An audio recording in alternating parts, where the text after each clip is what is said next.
कभी भी अपने परिवार के चक्कर में आकर के अपने पत्नी की दुश्मनी मत करना, क्योंकि परिवार कुछ दिन का साथी होता है, पत्नी आपके जीवन की साथी होती है।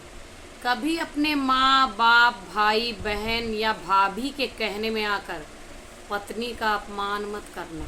अगर पत्नी सही है तो वो आपका अंतिम समय तक साथ देगी, और अगर पत्नी ने साथ नहीं दिया तो ये जो माँ बाप भाई बहन है ना, एक दिन आपको कहीं का नहीं छोड़ेंगे।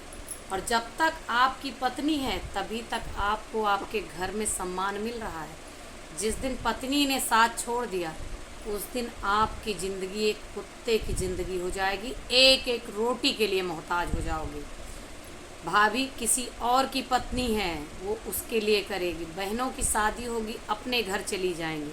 और रही बात माँ बाप की, माँ बाप कितना भी तड़पें लेकिन एक समय होता है काम करने का। माँ बाप बूढ़े होंगे और जीवन भर बैठे नहीं रहेंगे, एक दिन चल बसेंगे। इसलिए पत्नी से संबंध केवल अपने स्तर तक बिगाड़ें, किसी के कहने में आकर पत्नी का अपमान ना करें। पत्नी आपकी दुनिया है, आपका जहान है। बात सही लगे तो कमेंट करिए।